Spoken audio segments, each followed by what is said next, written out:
General Zexathara stood on the bridge of his massive warship and looked at the stars ahead. He had been fighting wars for over 200 years. His reptilian skin was marked with scars from many battles. His yellow eyes had seen the destruction of countless worlds. Today would be another easy victory. The hegemony had ruled the galaxy for thousands of years. They were the strongest military force anyone had ever seen. When they found new species, those species always surrendered quickly. It was better to join the hegemony than to fight against it. Fighting meant death. But these humans were different. They had only been contacted 5 years ago.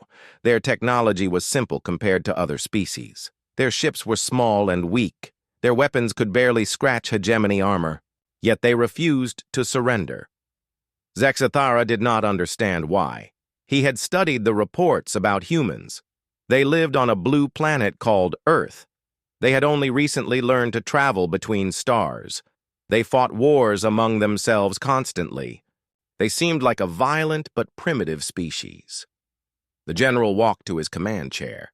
It was made from the bones of creatures from his home world. Around him, his crew worked at their stations.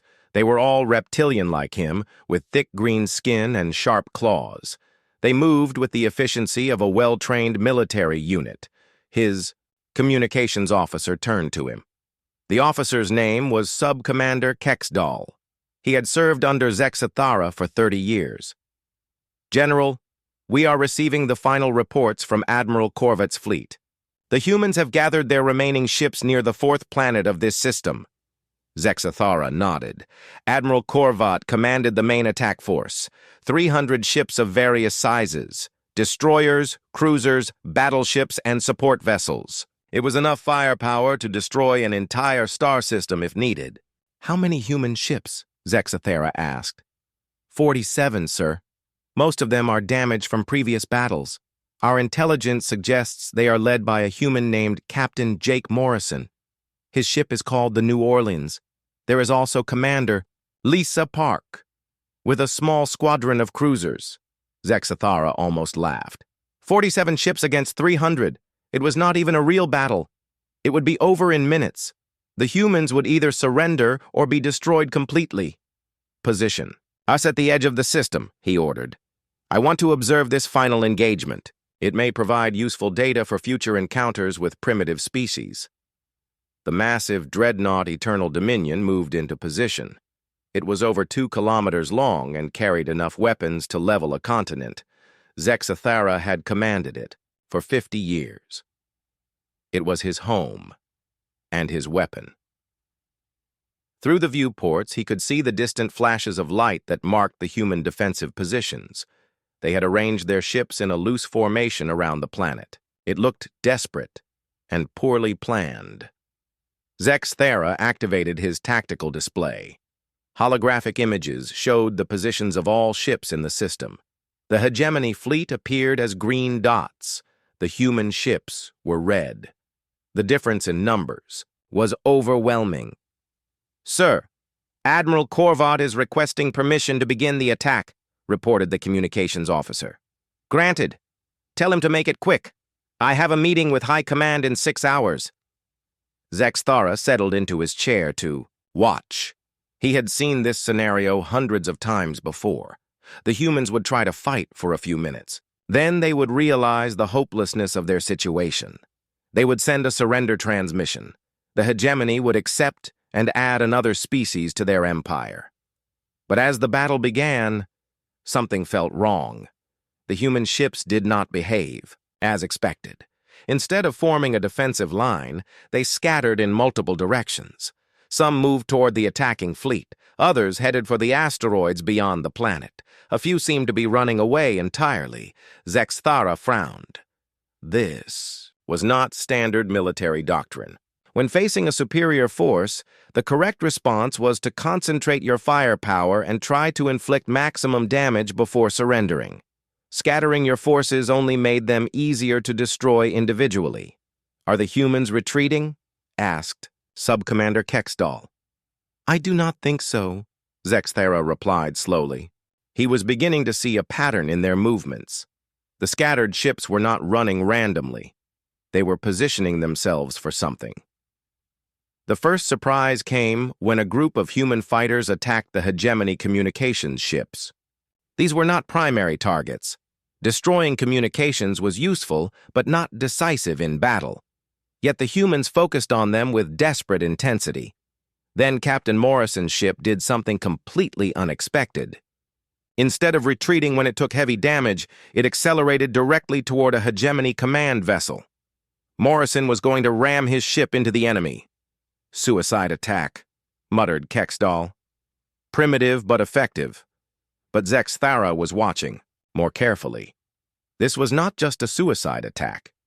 Morrison was targeting specific systems on the command ship. He was trying to disable it rather than destroy it completely. As his ship broke apart from enemy fire, Morrison stayed at the controls to guide the collision. The impact was devastating. The hegemony command ship lost power and began to drift. Its communications were destroyed. Its weapons went offline. Morrison's ship was completely destroyed, but he had removed a major enemy vessel from the battle. More surprisingly, just before the collision, Morrison transmitted something to the other human ships. Not a goodbye message or a cry for help. He sent tactical information about weak points in hegemony ship designs. Zexthara leaned forward in his chair. This was not how battles were supposed to work. Commanders did not sacrifice themselves just to gather intelligence. They preserved themselves to fight another day. Individual survival was the foundation of military strategy, but the humans seemed to operate by different rules. As he watched, more human ships made similar sacrifices. Commander Park used her cruiser as a shield to protect civilian evacuation vessels. A human engineer named Amy Rodriguez turned her cargo ship into a weapon by ramming it into a hegemony supply depot. Each human death accomplished something specific. They were not dying for glory or honor. They were dying to give their surviving comrades advantages in the continuing battle. Zexthara had never seen anything like it. In all his years of military service, he had never encountered a species that treated individual lives as acceptable losses for tactical gains. It violated every principle of civilized warfare. Yet it was working. Admiral Korvat's quick victory was turning into a prolonged nightmare. The humans were inflicting far more damage than should have been possible with their primitive technology. As the battle continued, Zexthara found himself studying each human action with growing fascination. These creatures were fighting with a philosophy he did not understand. They valued something more than their own survival. But what could be worth more than life itself? The battle had been raging for 2 hours when Admiral Korvat's confidence finally broke. His voice crackled over the communications system with barely controlled anger. General Zexthara listened from his observation position as the Admiral demanded. "More ships and reinforcements! These humans are fighting like madmen!" Korvat snarled. "They ignore all military logic. I need additional cruiser squadrons immediately." Zexthara studied his tactical display. The numbers told a disturbing story. Admiral Korvat had started with 300 ships. He now had 232 functional vessels. The humans had begun with 47 ships and now had 19, still fighting. By any reasonable calculation, the hegemony should have achieved total victory within 30 minutes. Instead, they had lost 68 ships to an enemy that should have been helpless. The kill ratio was impossible according to every military textbook in the galaxy. "Explain the delay, Admiral," Zexthara said calmly. "The humans refuse to follow proper battle doctrine," Korvat replied. "When we destroy their command ships, other vessels immediately take command roles. When we target their weapons, they ram us with damaged hulls. When we corner individual ships, they explode themselves to damage multiple enemies." Zexthara watched as a human destroyer called the Phoenix executed a maneuver that defied basic physics. Captain Ben Carter used the gravity well of a nearby moon to slingshot his ship around behind 3 hegemony cruisers. Instead of attacking, their engines or weapons, he targeted their life support systems. The hegemony crews did not die immediately, but they had to divert power from weapons to emergency life support. This gave other human ships time to attack while the cruisers were weakened. Carter's destroyer was destroyed moments later, but his sacrifice had disabled 3 enemy vessels. "General, incoming transmission from the human flagship," reported Subcommander Kexdal. "Put it on speakers," Zexathara ordered. A human voice filled the bridge. It belonged to Captain Jake Morrison, who was somehow still alive despite his ship being heavily damaged. "Hegemony forces, this is Captain Morrison of the Earth Defense Fleet. We offer you one chance to withdraw from this system peacefully." Admiral Korvat's laughter echoed across the communication channel. "Surrender now, human, and your deaths will be quick." "We do not surrender," Morrison replied calmly, "and we do not fear death when we fight for our home." The transmission ended. Zexathara found himself thinking about Morrison's words. The human had not threatened the hegemony fleet. He had not boasted about impossible victories. He had simply stated facts. Humans did not surrender. They did not fear death when protecting their world. This was completely alien to hegemony thinking. Fear of death was natural and logical. Self-preservation was the primary drive of all intelligent species. Yet these humans seemed to consider their own lives secondary to other concerns. Another human ship caught Zexathara's attention. It was a medical vessel commanded by Dr. Kate Murphy. Her ship carried no weapons and posed no military threat. Standard hegemony doctrine was to ignore non-combat vessels until the main battle was finished. But Dr. Murphy was not ignoring the battle. She was flying directly into combat zones to rescue survivors from destroyed ships, both human and hegemony survivors. Her medical bay was treating wounded enemies alongside her own people. "Why is she helping our wounded?" asked Kexdal in confusion. Zexathara had no answer. Military logic said that enemy wounded were either prisoners or problems to be eliminated.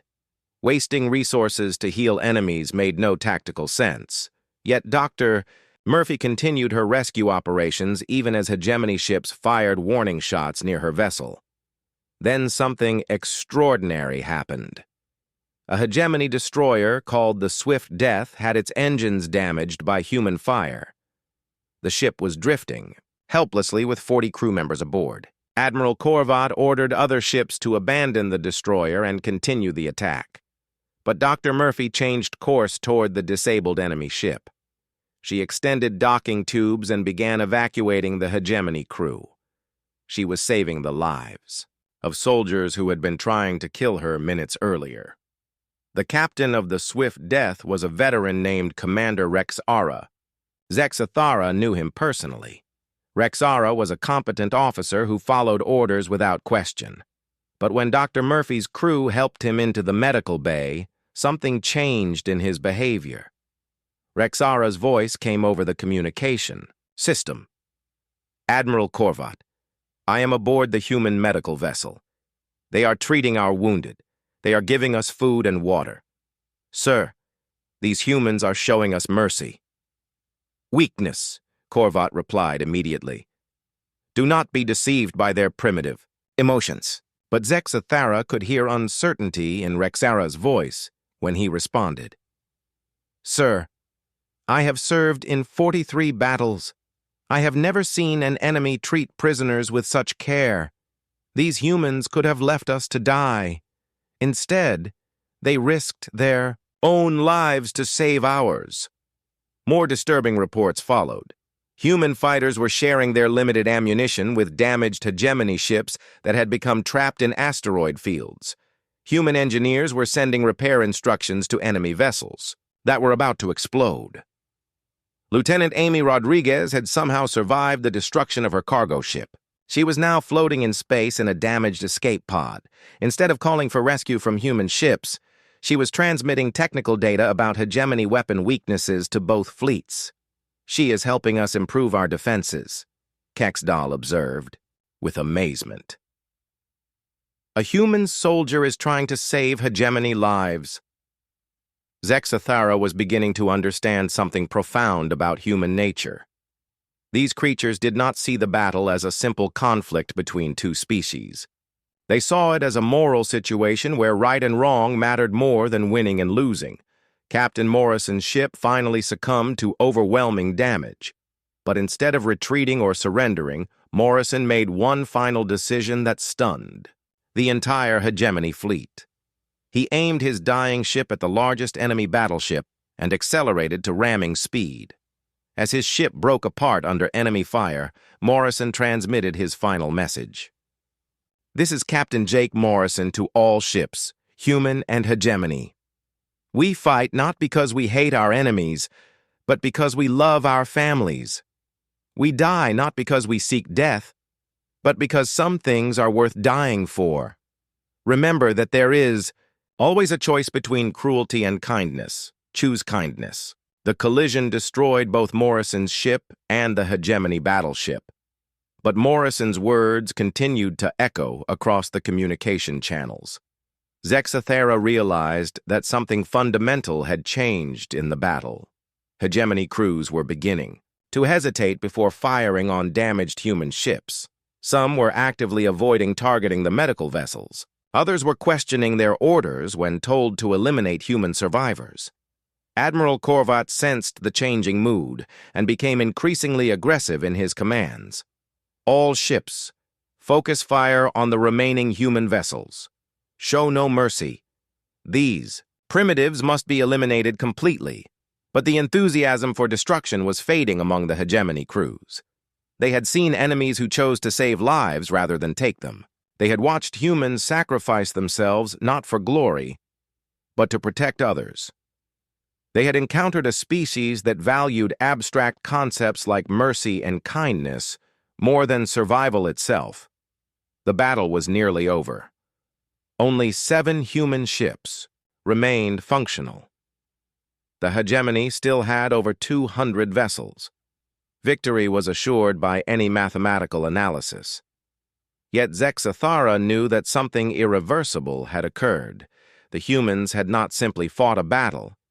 They had demonstrated a way of thinking that challenged the entire foundation of hegemony civilization. They had shown that there were things worth dying for beyond personal survival. As the final human ship prepared for its last stand, Zexathara found himself hoping that somehow, impossibly, the humans would find a way to continue existing in the galaxy. 3 days after the battle ended, General Zexathara could not sleep. He sat in his private quarters aboard the Eternal Dominion, staring at holographic recordings of the human fighters.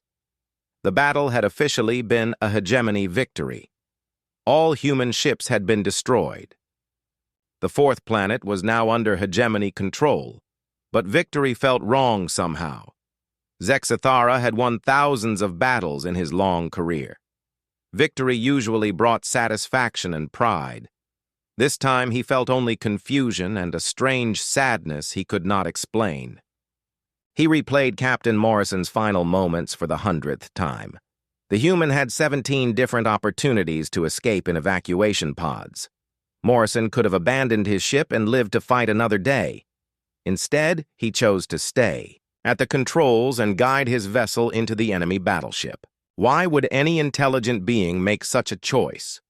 In hegemony culture, survival was the highest virtue. Leaders who preserved themselves could lead future battles.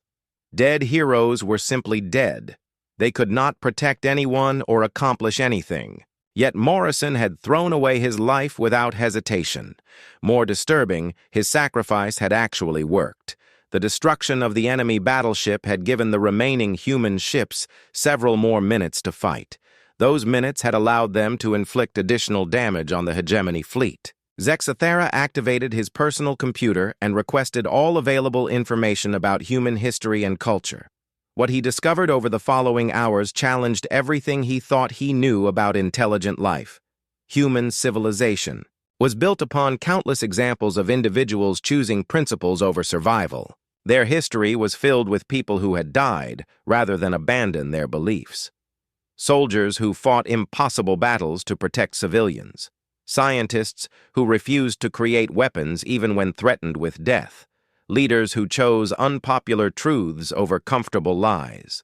The concept was so alien that Zexathara had difficulty understanding it.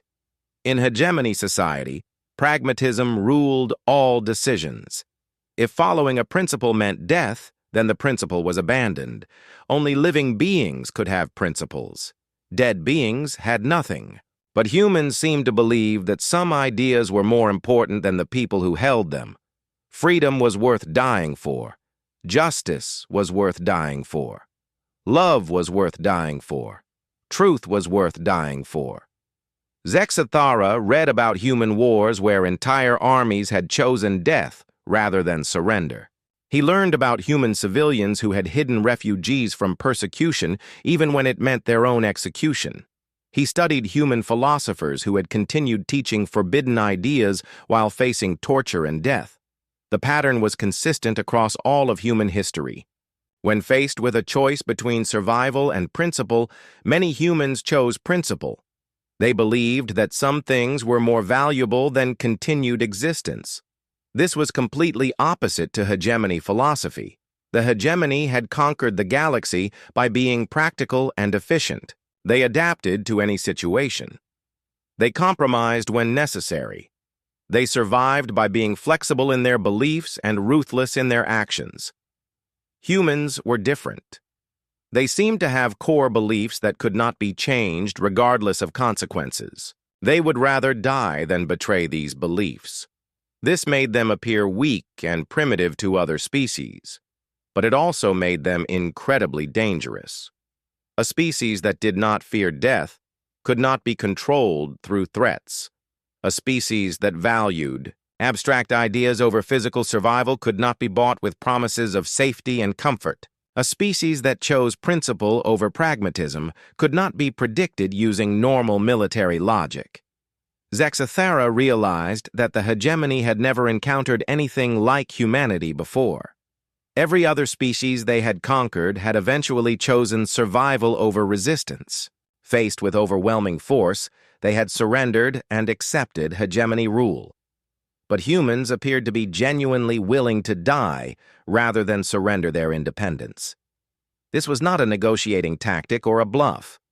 It was a fundamental aspect of their nature. The general opened a new file containing records of individual human actions during the battle.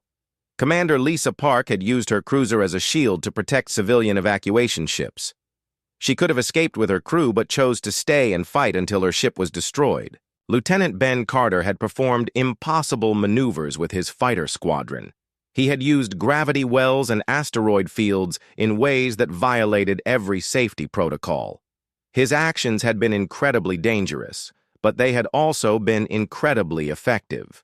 Dr. Kate Murphy had flown her medical ship directly into combat zones to rescue survivors. She had treated enemy wounded alongside her own people. When hegemony officers questioned her actions, she had replied simply, "Healing is my duty regardless of who needs healing." Chief Engineer Amy Rodriguez had turned a cargo hauler into a weapon by modifying its engines to explode on impact. She had stayed aboard to ensure the explosion happened at the right moment. Her final transmission had been technical specifications for improving hegemony ship defenses. Each human had chosen to die for something beyond themselves. They had died for their families, their beliefs, their principles, and even for their enemies. They had treated their own lives as tools to be used for larger purposes. Zexathara began to understand why the battle had felt wrong to him. He had witnessed something unprecedented in galactic history. An entire species that valued ideas more than existence. A civilization built on the principle that some things were worth dying for. This realization led to an even more disturbing thought. If humans were willing to die for their principles, what did that say about the hegemony's principles? What was the hegemony willing to die for? The answer was troubling. The hegemony existed to maintain order and expand territory. Their goal was survival and growth. They had no principles worth dying for because their entire philosophy was based on staying alive and accumulating power. They had conquered the galaxy not because they were morally superior to other species, but because they were more practical and ruthless. They won battles by being willing to do anything necessary for victory. They maintained control by being willing to destroy anyone who opposed them. But what if practical ruthlessness was not actually strength? What if the willingness to die for principles was a form of power that the hegemony could not understand or defeat? Zexathara looked at the star chart showing the route to Earth. High Command had ordered him to proceed with the final invasion. Intelligence reports indicated that humans had no significant defenses remaining. The conquest should be simple. But the general found himself hesitating. Destroying Earth would eliminate the only species in the galaxy that had demonstrated this unique form of consciousness. It would erase beings who had learned to value abstract concepts like freedom, justice, and love more than their own survival. For the first time in his long military career, Zexathara began to question not just his orders, but the entire purpose of the hegemony empire. What was the point of conquering a galaxy if you destroyed everything that made it worth conquering? He sat in his chair and stared at the recordings of Captain Morrison's final battle. The human had smiled as his ship broke apart around him. He had faced death with joy because he believed his sacrifice had meaning. Zexathara could not remember the last time he had smiled about anything. Victory brought satisfaction, but not joy. Survival brought relief, but not happiness.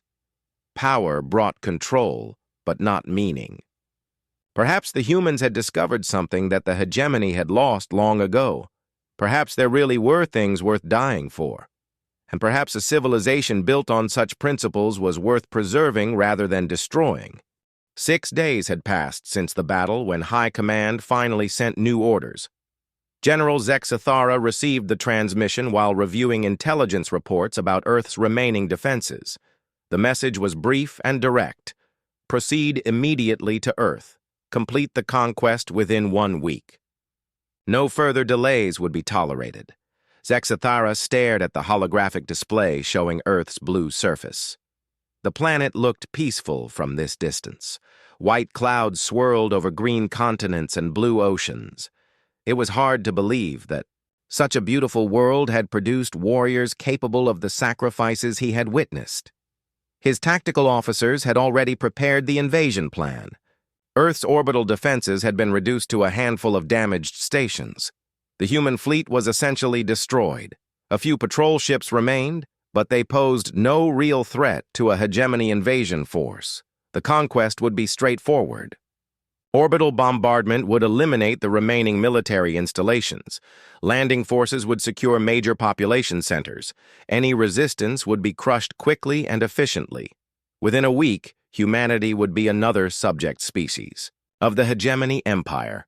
Yet Zexathara found himself unable to give the order to begin the attack. Every time he looked at the tactical displays, he remembered Captain Morrison's final words. "We fight not because we hate our enemies, but because we love our families." Love. It was a concept that barely existed in hegemony culture. Reptilian. Species formed practical partnerships for reproduction and child-rearing. They felt loyalty to useful allies and hatred for dangerous enemies. But love was considered a primitive emotion that interfered with logical decision-making. Humans built their entire civilization around love. They loved their families, their friends, their communities, their ideals, and even their enemies. This love motivated them to make sacrifices that defied military logic. It gave them strength that came from something beyond physical power or advanced technology. Zexathara's communications officer interrupted his thoughts. "General, Admiral Korvat is requesting an immediate conference call." "Put him through," Zexathara replied. Admiral Korvat's reptilian face appeared on the main screen. His yellow eyes glowed with anger and impatience. "General, High Command." is demanding an explanation for your delay. Why has the invasion not begun? I am conducting final reconnaissance, Zexathera said carefully. The humans proved more resourceful than expected. Additional preparation may be necessary. Preparation for what? Korvat snapped. They have no ships left. Their defenses are in ruins. A handful of orbital platforms cannot stop 300 warships.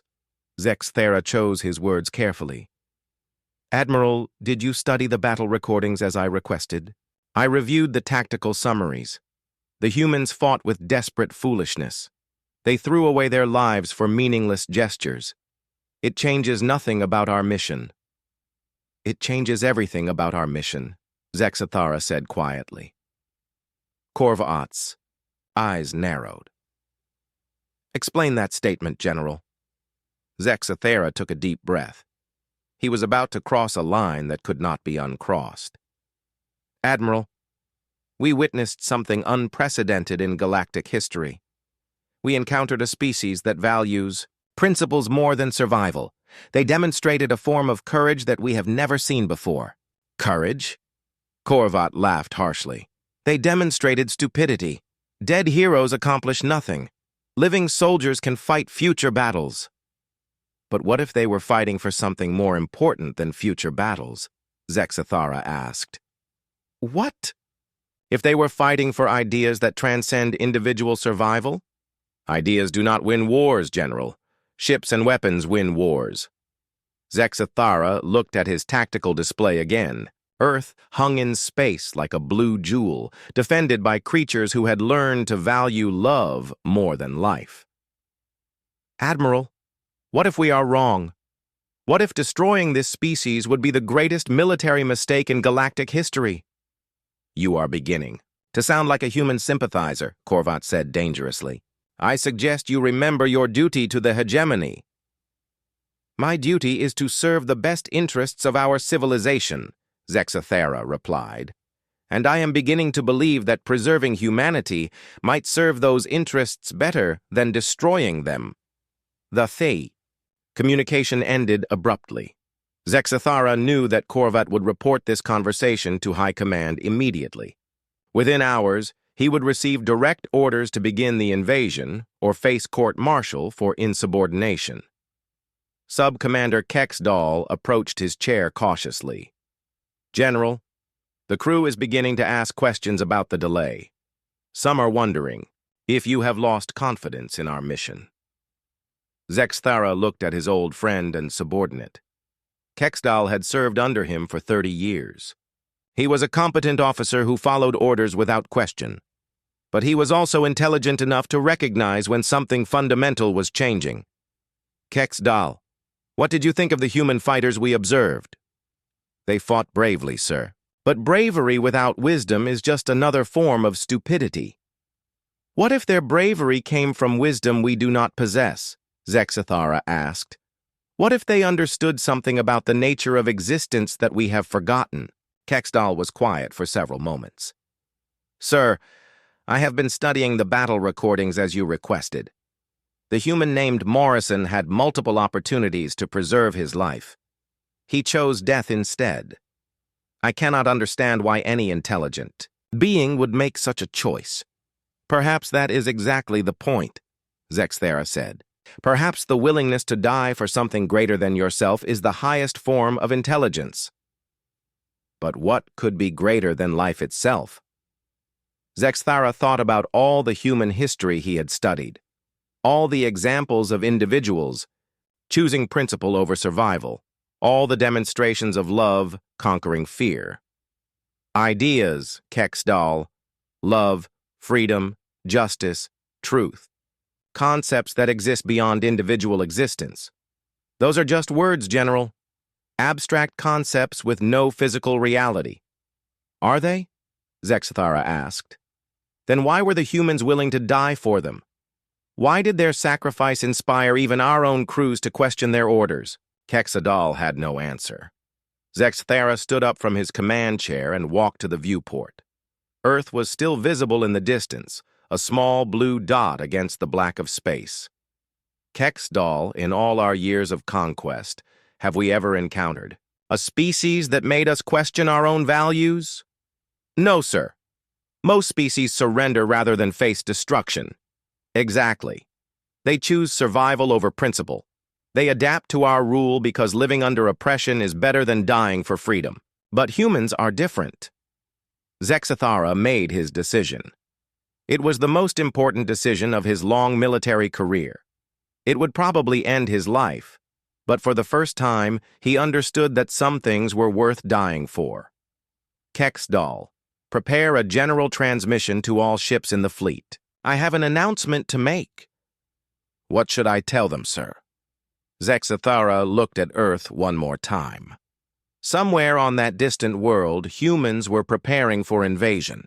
They were building defenses, training soldiers, and saying goodbye to their families. They were choosing to fight, even though they knew they would probably die. Tell them that General Zexathara has learned something important from watching humans fight. Tell them that some principles are worth more than victory, and tell them that I am about to prove it. General Zexathara stood before the communication array as his message prepared to broadcast to every ship in the Third Fleet. 300 vessels waited for his orders. Thousands of crew members expected him to announce the beginning of Earth's invasion. Instead, he was about to make the most unprecedented announcement in hegemony military history. All ships, this is General Zexathara. I am addressing you today not as your commanding officer, but as a fellow being who has witnessed something extraordinary. 6 days ago, we observed the final battle of the human defense fleet. What we saw has challenged everything I believed about warfare, honor, and the nature of intelligent life. Sub-Commander Kexdal watched nervously from his station. Around the bridge, other officers stopped their work to listen. This was not the standard pre-battle speech they had expected. The humans we fought possessed technology inferior to ours. Their ships were smaller and weaker. Their weapons could barely penetrate our armor. By every measure of military power, they should have been easily defeated. Yet they inflicted casualties upon our forces that should have been impossible. Zexathara paused, looking at the faces of his bridge crew. He could see confusion and concern in their expressions. What he was about to say would change their lives forever. The humans achieved this not through superior firepower, but through superior purpose. They fought not just to survive, but to protect something they valued more than survival itself. They demonstrated that ideas like freedom, love, and justice can be more powerful than the strongest weapons. Admiral Korvat's voice interrupted the transmission. General Zexathara, you are relieved of command. Return to your quarters immediately while I assume control of this fleet. Admiral, I respectfully decline your order, Zexathara replied calmly. I am resigning my commission in the hegemony military, effective immediately. Shocked silence filled the communication channels. In 3,000 years of hegemony history, no general had ever resigned during an active military campaign. The concept was so unprecedented that most officers did not know how to respond. Zexathara continued his broadcast. I have spent 2 centuries serving the hegemony. I have conquered worlds and destroyed civilizations. I believed I was bringing order to the galaxy, but watching the humans fight has shown me that we have been spreading something else entirely. We have been spreading fear, oppression, and the death of hope. Captain Rexara of the heavy cruiser Silent Predator was the first to break the silence. General, are you saying that our entire military doctrine is wrong? I am saying that military doctrine based purely on survival and conquest is incomplete, Zexathara replied. The humans have shown us that beings can fight for reasons beyond self-preservation. They can choose death over compromise. They can value abstract principles more than physical existence. But that makes them weak, protested Commander Velos from the destroyer squadron. Dead beings cannot protect anything. Yet their deaths accomplished more than our victories, Zexathara pointed out. Captain Morrison's sacrifice disabled our command ship and saved civilian evacuation vessels. Dr. Murphy's mercy toward our wounded changed the hearts of our own soldiers. Lieutenant Carter's impossible maneuvers gave his people hope even in defeat. Admiral Korvat's anger exploded across the communication system. This is treason and madness. All ship commanders ignore General Zexathara's words. He has obviously been affected by some form of human psychological warfare. But something unexpected happened. Instead of immediately supporting the admiral, several ship commanders began asking questions. "General," said Captain Rexara slowly, "I have been studying the battle recordings. The human doctor saved 43 of our crew members. She treated them as carefully as her own people. I have never seen an enemy show such compassion." Commander Velas added, "Sir, the human engineer Rodriguez transmitted technical data that helped us improve our ship defenses. She was helping us even as we were trying to kill her." "These are primitive emotions," Admiral Korvat insisted. "They demonstrate weakness, not strength." "Do they?" Zexathara asked. "Admiral, how many of your own crew would sacrifice their lives to save enemy? Wounded? How many would share technical data with beings who were trying to destroy them? How many would choose principle over survival?" The question hung in space like a challenge. Everyone knew the answer. Hegemony soldiers followed orders and preserved themselves. They showed loyalty to their own kind and ruthless efficiency toward enemies. But they did not show mercy to opponents or sacrifice themselves for abstract ideals. "General Zexathara," came a new voice. It belonged to Captain Lisa Grant of the battleship Iron Fist. "Are you suggesting that we should abandon our mission and protect the humans instead?" "I am suggesting that destroying humanity would be the greatest loss in galactic history," Zexathara replied. "These beings have developed a form of consciousness that values love over fear, principle over pragmatism, and hope over despair. If we eliminate them, we eliminate the only species that has learned to be truly noble." Admiral Korvat tried to regain control. "All ships, prepare for immediate assault on Earth. General Zexathara is no longer in command of this operation." But the Admiral's authority was crumbling. More ship commanders were openly questioning the mission. Captain Rexara was the first to make a formal declaration. "Admiral Korvat, I respectfully request permission to withdraw my ship from this operation. After studying human behavior, I believe they represent something valuable that should be preserved." "Permission denied," Korvat snapped. "You will follow orders or face court-martial." "Then I face court-martial," Rexara replied. "I would rather be executed for protecting something noble than live knowing I destroyed it." The response stunned everyone. Rexara was using human logic. He was choosing principle over survival. Within minutes, other commanders began making similar declarations. Commander Velas announced his intention to follow General Zexathara into exile.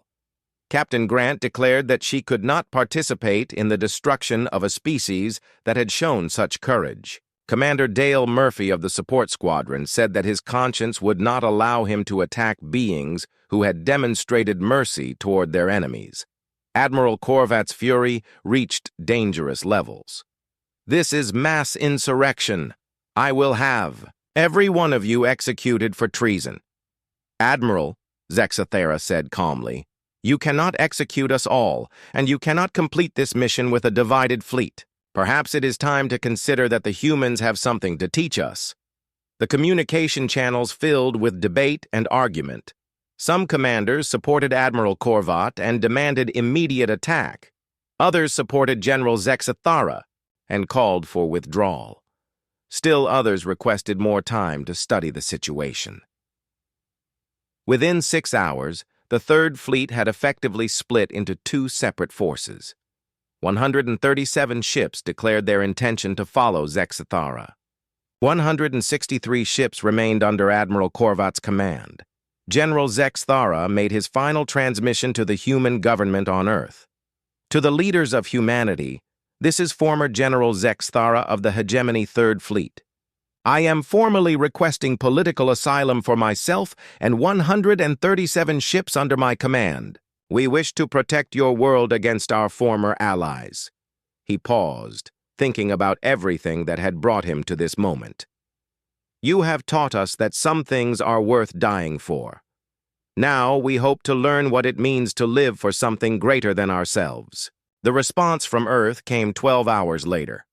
President Alex Thompson's voice was filled with amazement and hope. General Zexathara, your request for asylum is granted. Welcome to the human family. As the two fleets faced each other across the void of space, Zexathara realized that everything had changed. The war was far from over, but something fundamental had shifted in the galaxy. For the first time in recorded history, beings from different species were choosing to fight together for shared ideals rather than separate survival. In his new quarters aboard the human space station Defiance, former General Zexathara began learning human words and concepts. The most important word was hope. It described the belief that the future could be better than the present, and that sacrifice today could create something beautiful tomorrow. Hope was what the humans had been fighting for all along. And now, for the first time in his long life, Zexathara understood what it meant to hope for something greater than victory.